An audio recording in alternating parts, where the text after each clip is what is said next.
Some viewers may find this content disturbing. Viewer discretion is advised.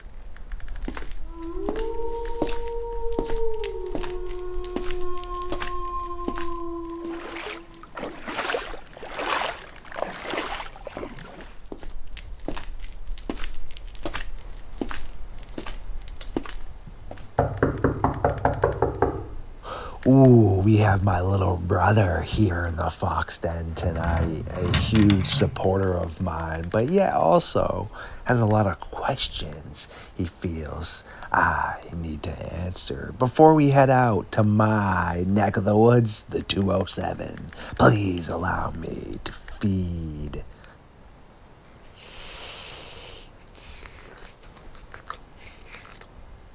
Much better. I have been sleeping for so long and was really thirsty. And now that I'm revamped, it is time for my little brother, the skeptic, and myself to venture into the darkness.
Welcome back, my creatures of the night.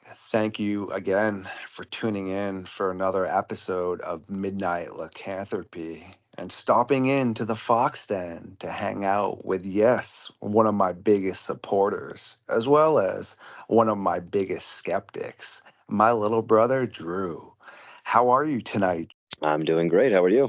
I'm good. Thank you for stopping in. I do appreciate this. Quite the spring storm we just had here.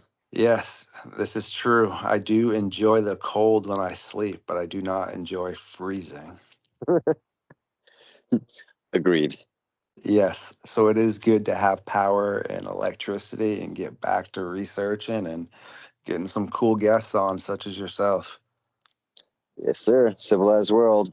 So, what is it that brings you to Midnight Lycanthropy tonight? I do know growing up, I had you watching Monster Quest, so you were very familiar with Sasquatch, and there were some Dogman episodes on there, yet only recently have I piqued your interest, it seems.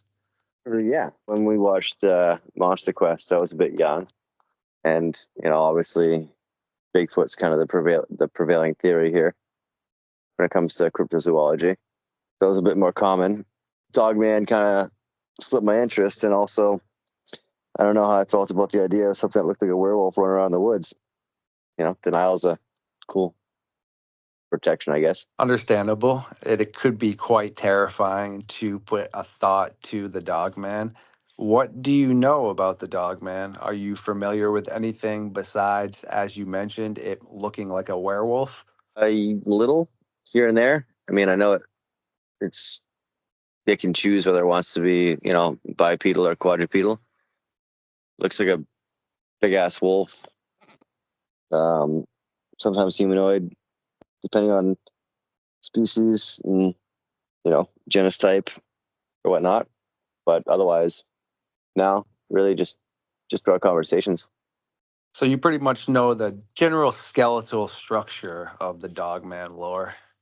Yeah, essentially. I mean, again, it's like any other animal. You can look at a husky, you can look at a chihuahua. They're both canines, they're both dogs, but they're different. And here we are with a canine species that we're talking about. Potential canine species, alleged, I guess I should say. Yes, that would make a lot of sense. Very similar, yet differences in the species of animals. Earlier tonight, I sent you some images that I thought would be pretty interesting to get your thought process on. Have you had a chance to look at those yet? Yeah. You sent me some coyotes, an overlay, well, not an overlay, but a comparison images of like the missing people in the caves, and then some classic blurred image, long shots, zoomed in shots of a potential Dogman sighting. The coyote, I think I got it. I don't know. I can't speak to that. I'm not I'm not a specialist on, you know, or dismemberment, but I can see it looks like it got torn apart by something a lot bigger and stronger than it. As you previously mentioned in our other conversation, just in general, about how a mountain lion, if it was to have to face off versus a few coyotes, it could definitely take on a few, yet it most likely would not stand there and try to fight 8 or 9 coyotes, nor would a black bear. So it is quite intriguing what caused such traumatic damage if it wasn't bullets, it wasn't traps, and it wasn't potentially known predators. What the heck destroyed those? It's true. Yeah, we did talk about that, and also I think we may have brought up. I think I brought this up. Like if you compare, so now we're talking felines. Big cats, tigers, for instance. They when a mother has a litter, the litter stays with the mother up to about a year of age, and obviously cats age differently than humans do. So by about a year, tiger or mountain lion, for instance, is relatively large. Now, yeah, I'm not a specialist on mountain lions. I don't know if that's how they do it, but if a group of 4 mountain lions were to come across a group of 8 coyotes, and those coyotes got frisky, I think that they would hold their own. It would be bad news for the coyotes. I agree 100%. I mean, a feline is a massive predator. Look at your house cats. Like when we sit down and hang out, if they get vicious, I mean, that's that's like what, a 15-pound animal. Now picture something as large as a mountain lion. Yeah, no, thank you. Those nails already from a cat rake through my flesh. I don't want something that goes deeper and stronger. Yes, I 100% agree with that. And that's important to make sure when you're looking at the topic like that and, looking at pictures or images, that you do try to differentiate what could be occurring throughout that potential attack or sequence. And as you mentioned, that's why we have the environmentalist who's joined us to really just help everyone understand what are the known species in the area and what are known animal tendencies to be occurring. What's the size ratio comparison between a coyote and a dogman? Do not know the exact specs on the size of a coyote print in comparison to a wolf or a dogman, but I do know that believe I've heard that a large wolf print would be 4 to 6 inches wide and anywhere from 6 to 7 inches long, which would be considered a pretty long wolf print. So now if you're looking at a coyote print, that'd be more along the lines of your common dog, even a little bit smaller, or a fox. You're definitely going to be able to differentiate the footprints, that's for sure. Okay. So the reason why I bring it up is because I'm looking at like one of those photos of the coyote that you sent me. It's got ripped out, and I'm just looking at like it's from the back shoulder about halfway down, almost to the hip, and there's just a hole with all this like shredded skin. And I'm just trying to picture like size comparison, like what this animal, if it was a dog man, what it would, what size bites it would take. You know what I mean? Like how much of this flesh would be left? How much of it got torn up? Well, let's look at a large wolf, and that's a very valid question. I mean, just think of a wolf taking a bite out of a coyote. It'd probably be a pretty good chunk. I mean, a coyote's not, what are they, 40, 60 pounds? I do know up in the Northeast, they're a little bit bigger up here than they are out west. Yeah, it's still pretty small in comparison to a wolf. So, yeah, I believe if a wolf could take a good chunk out of it, now picture something with a much larger head, which is what's reported with the dog man, that they have enormous German Shepherd or wolf-like heads, so it's going to have a larger jaw frame now. Actually, here's a great comparison. Let's picture a grizzly bear, potentially, what a grizzly bear would do while biting a coyote, a one-shot, right? Oh, absolutely. As soon as it got a hold of it, it would pick it up and would just take a quick little shake of its neck and it would snap its spine. Yes. So girth-wise, a grizzly bear is much bulkier than a dogman. Dogmen are, comparison height-wise to a grizzly bear, height to height, if they're standing upward on two legs bipedally. Yet, like as I spoke, the grizzly bear is a much more bulky individual. The bite force and the power generated is probably going to be pretty similar because a lot of the indigenous cultures I have spoken to say how grizzly bears will avoid those areas that dogmen are in because they don't want that confrontation. Not necessarily that they're afraid of it, they just would rather not even deal with it. Many favors by entering into a conflict with an animal that's about the same size as them, maybe not the same weight or girth, but more aggressive, potentially faster, and just as dangerous. I mean, that's the same reason that dogs sometimes will scare off bears or wolves. Like it's self-preservation. They're in the wild, and if they get hurt, you know what I mean?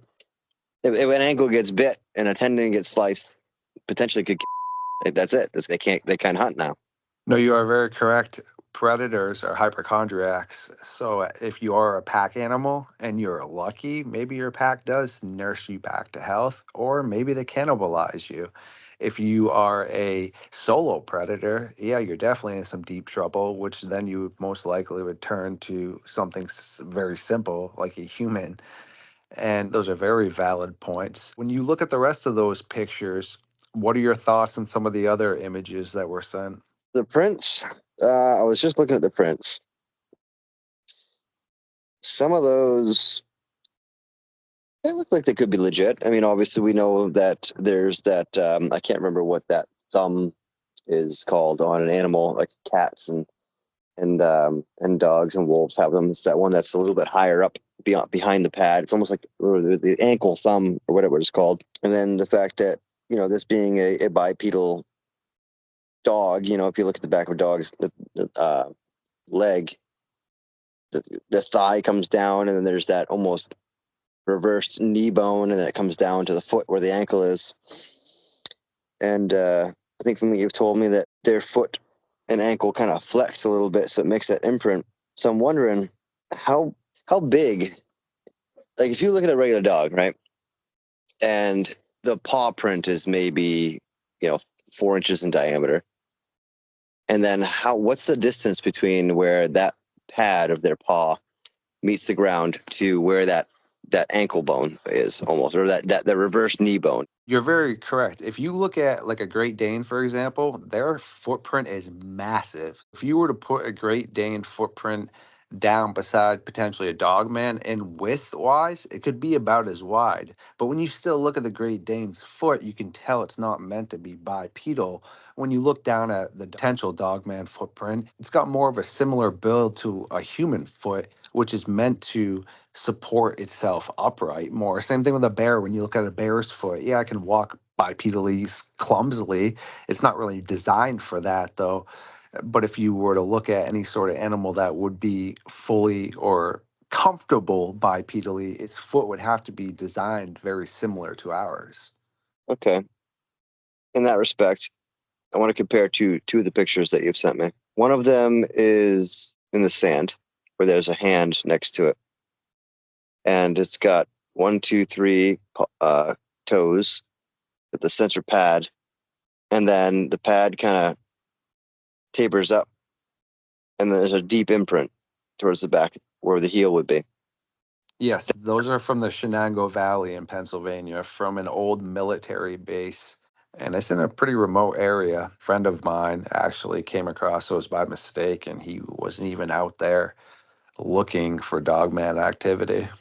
So the design of the dogman's foot here almost seems like there's a fifth toe where the heel would be. Yes, like a little claw, kind of like an extra pad in the back. Yes, correct. Which is what I was trying to talk about, like on like a dog or a cat, they got that weird thumb that's like halfway up their forearm. You know what I'm talking about? Yes, and that's actually something that our tracker encourages people to look for and is a really, I mean, it's not definitive. None of this is definitive yet. It's a really good way to be able to distinguish from a pet dog, like a Great Dane, a wolf, or a coyote, is the extra pad kind of claw in the back, as you had mentioned. So now there's one of the first ones you sent me is relatively blurry, almost taken at an angle. And there's like a long piece of straw kind of coming from one of the toes out across the pad. And this one's got that same imprint where the heel would be. The pad is there, it's present, but then there's an area between where the pad ends, and there's like a non-disturbed area of sand, then an imprint in the back, and then a little bit off to the right, there's a sixth imprint, like a deep kind of sharp one into the sand here. It just, that one seems inconsistent with the others. It just seems like there's no, like there's a lack of pressure between the pad and whatever that back heel is. If you're stepping, like you should see an imprint. You should see a depression. Like the ground is undisturbed. It looks the same as everything else around it. I must say that's very impressive for somebody that doesn't specialize in tracking, because those are some of the exact words I've heard Nuxium use himself. But I must say also, there are numerous reports of families of dogmen. I actually just fielded one the other day after I talked to you about a couple that saw what they thought were 4 to 5 dogmen outside, and there was different color eyes: blue, which is the telltale sign of females, red, yellow, and some green eyes, and they were all at different points on the ground, and you could see that they were basically like flashing, like if you were out of a blink, because of the reflection in their light of their eyes.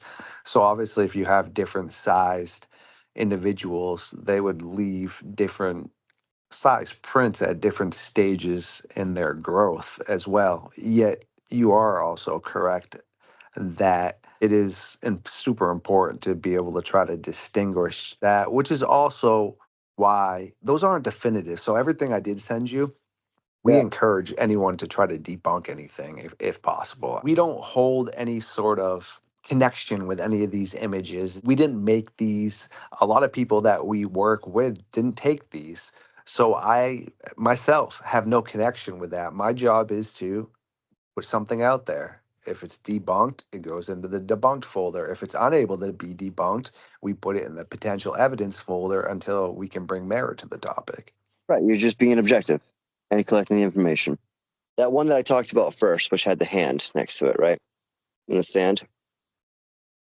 Yes, with the leaf inside of the footprint. That's from the same set of tracks of the other ones we were just speaking of, yes. The one with the sand and where they had the tape measure across it and then measured like 5-6 inches across or whatever. That one's the same as the one with the hand next to it, correct? All those images right there, yes, are from the Shenango Valley. They're all from the same individual, and they're all different tracks and different sets of tracks. Okay. That one with the hand next to it. And then I go back to the one where it's got the little piece of like straw near like one of the toes. Is that from the same person?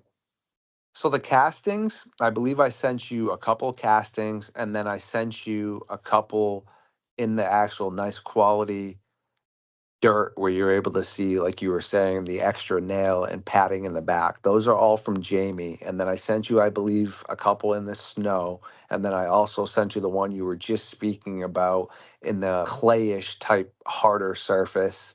And I believe I might have sent you one other one. Yeah, the clayish type harder surface one is what I'm referring to. That one in comparison to the one in the valley there with the person's hand. I want to compare those two images because it seems to me that like just looking at the ground around it, like these are areas that are wet. You've seen that some of the softer silt sand has kind of been compacted.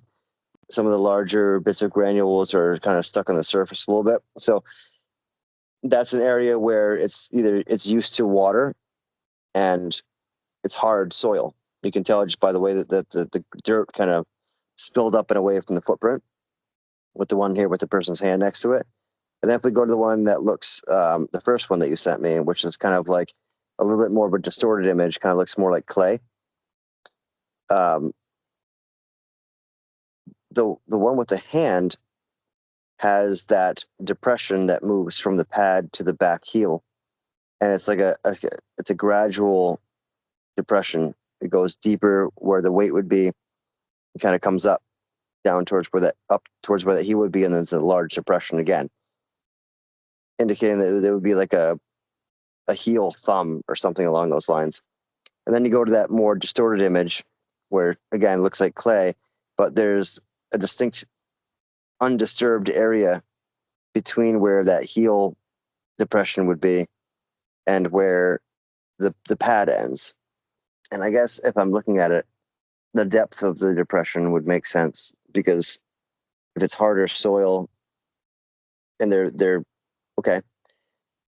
The footprint, it almost seems like it's got 4 in the front and then 1 thumb in the back, located dead center. Yeah. Which would be really good for the extra balance and the gripping, to support. Same thing. I mean, we don't have claws Yeah. in our feet, but if you look at our heel, if our foot's articulated properly and people don't wear shoes all the time, you should be able to grip the ground and just when you move, just grip things. Yeah. Well, it's almost like if you were to take your hand and put 4 fingers out front and 1 thumb in the back, and then just stand there.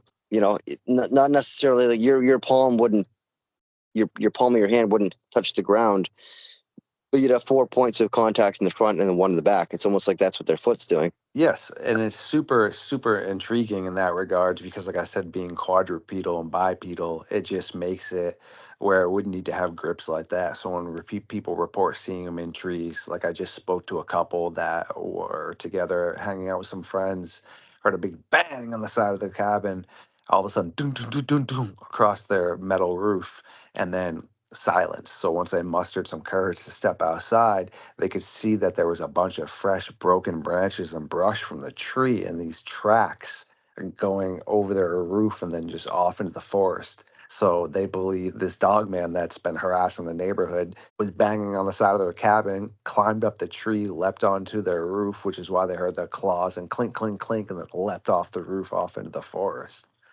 Hmm. Yeah, it's pretty intriguing for sure. So have you ever heard of the missing 411?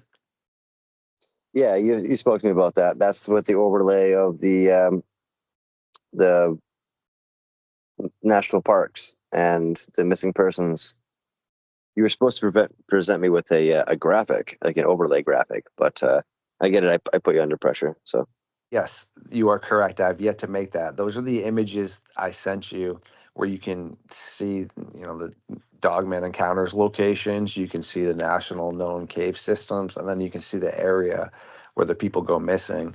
So yes, if you place those all on top of each other like a sandwich, it's definitely some nightmare fuel to see how closely all those align up. We potentially have a theory that what's occurring in a lot of those areas where people are going missing in very strange circumstances, that we believe there is some sort of parallel with the Dogman because of the cave systems and areas that are yet to be unexplored. And in a lot of these encounters, they've been seen digging large burrows into the side of riverbanks and also dens into the ground, which we just got an image the other day. I do appreciate the woman for sending us the picture, but she got way too close to an unknown tree type den that had a massive burrow that led into the ground for my comfort. It is intriguing. I mean, they're going and living somewhere, and I mean, they've been seen drinking water. They've been seen making noise. They've been seen eating. They have numerous cases people pull out firearms. They are aware of what that is. They definitely have a form of intellect, and it is pretty mystifying as to what's taking these people. yeah, I mean it's terrifying when you think about the fact that there's potentially something out there that's intelligent and an apex predator in its own right. I mean, they say that human beings are the apex predator, but it's just strictly because of our intellect. Yes, and the fact that we're able to group up together and take our mind to make weapons, because if you were to take us 1v1 versus any sort of apex predator, as stated, it wouldn't end very well for us for sure. No, they wear their weapons. We make ours. Yes. We're going to be wrapping this up here pretty soon, but what else intrigues you about the Dogman topic? Where do you stand on all of this? Well, I stand on still analyzing the tracks. I'm not totally convinced on some of these track images. So you and I focused a little bit there on the one with the hand and the one with the imprint on the clay. That's in soil. So I guess let me present you with a question. Do you have the photos in front of you at all where you can reference these? I have a photogenic mind. I know what I sent you. Oh, I'm about to test you then. So the photo with the foot next to the imprint in the fresh snow. Yes, that's a pretty large one. Yep. And then the photo that we had first talked about with the imprint in the clay with the little piece of straw. Yes. What is the one in the snow, a left foot or a right foot? That would be tough, and that's something that we are encouraging people to not just focus on one image and to look at it more analytically as a crime scene and realize that for someone like our tracker or anyone else to give a proper analysis of what's occurring, they really need to see more than just one track. Like a track pattern is super important. So that way, that individual can now judge stride length and compare that to known animals. I mean, at least we're getting people now to put down objects in the image to at least let us see the size capability. Before it was just images with really nothing to compare it to. It is still something that people need to, if we want to bring clarity to this topic, they really need to improve on that and not just focus on one footprint and try to analyze the whole area. Yeah, they have to take good pictures. That's why when you go to a crime scene, you take as many pictures as you possibly can. Ironically, the industry I work in, I encourage the people that present me with pictures that I have to work from to take as many as they possibly can. I have to put myself in that place where they are based on the pictures that they present to me. One picture with a foot next to it doesn't give you context. Not even close. You are very correct. It's a lot better than nothing, yet it Of also course. leaves a lot of wiggle room in regards of, though, if someone did say potentially want to prefabricate a track, well, they only had to do one of them because you're now they're not showing you anything else that's unfolding. Yeah. Yet there still is a way for, as you were speaking, our tracker as well, to be able to really tell if a foot's articulated or if it's been placed down in a way to be faked. I mean, it's not 100% foolproof, but it's a lot better than I can do. Like that snow picture has got sharp talons that are spaced far from the imprint of like the depression of the where the weight hits the toes. The one with the snow next to it, and then where the heel is one. There's only three toes, which again, there's variations of species, and this is in the snow. And the other ones seem like they're in the sand, and they seem like they're in more of a wet, warm area. So, there's definitely potential for there being a differentiation between like the footprints based on species type and regions. But from what you sent me before about the, well, I guess I'd have to know where those pictures came from, but you've sent me some spreads of where these encounters came from. I know that we talked about them being kind of closer to the Northeast, from like the like southeastern side of Michigan, moving southeasterly towards the Dakotas. And those areas are not necessarily warm, but it's possible that the pictures in the sand and the pictures in the snow could be within the same region, even though the footprint is vastly different. The footprint with the one with the boot in the snow looks like it's a left foot, based on the fact that, well, actually, no, now that I say that, it looks like a right foot because you'd have a larger big toe as your stabilization. It's just, I don't know. Some of them, and again, I can't discount the fact that there's variations of species type, but there's a wide variation between some of these pictures, and the toe spreading, the weight distribution, the placement of the heel and the back thumb, how many toes are there. Seeing the sand move as if somebody was stepping, you would expect it to pile back. Like the one of these here, it's got the leaf on it, it's got a tape measure across it. It's flat the whole way. Like, how do you move forward as a bipedal entity if you aren't able to shift your weight, dig in the front, and push off of something? It would create a small piling behind the pad and the sand. So, I guess in culmination here, I can't say that I don't believe in the Dogman.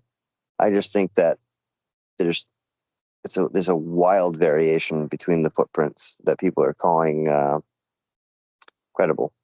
It's funny, you and my tracker would have a great conversation. He would have loved that lingo right there. And I agree fully. The thing is, though, is none of those have been debunked yet. So we potentially don't know which ones really are a dogman or fake. And once we're able to figure that out, then we can just make that collection a little bit smaller. So the type of dogman, there's a lot of different variations. They're all very similar in regards of looking like a werewolf, upright, bipedal, long, lanky arms, a tail, pointy ears, glowing eyes. Yet there are variations. I'm going to use the term werewolf, even though, as I mentioned to you earlier, werewolves are more along the lines of skinwalkers, which is for another episode. Yet your type 1 is just that. It looks like a werewolf from Van Helsing or also The Howling. And then you have your type 2, which is your German Shepherd one that looks very similar. Sizes can range. All these can be either muscular, a little bit more lanky, but the same thing. It's a dark black or brownish color of your German Shepherd. Your type 3 is the hyena. It looks like a hyena, bipedal hyena-ish type coloring. And then we have now your Klickitat ape cat, which again looks like an ape cat type dog man, which is verified out in Washington State County. Now we have the coyote man, who's found quite dominantly down in the Arizona area, and a lot of the indigenous cultures have spoken about that, and that's actually a very large majority of their sightings. And then we have the baboon version, which looks like an enormous baboon werewolf. There are some different variations in what people see. Oh, yeah, and I cannot forget the bear man, which is very big down in Kentucky, such as Tennessee area where Bearzilla. So you have your variations for sure, yet they're all very similar, as I had mentioned. They are. And, my least favorite is definitely the werewolf looking one, because that's like a thing of my nightmares. So that one can just stay in the woods. This is true. They can all potentially, hopefully, just stay in the woods, correct? Agreed. Well, hey, I appreciate you very much stopping in tonight and hanging out with me for a few. It's always great to dive into some Dogman talk, but also really trying to get some scientific spin on it. We're at the point where, to be honest, it can't just be backyard researchers anymore. People need to have some credence and to have some good conversations. So it's greatly appreciated. Of course, the more evidence you have, the more you know. Thank you for everyone who stopped by the Fox Den tonight for another episode of Midnight Lycanthropy here on Star Fox Radio. If you do enjoy my content, please like, subscribe, and share it. Feed the algorithm. And until next time, beware of the sunlight.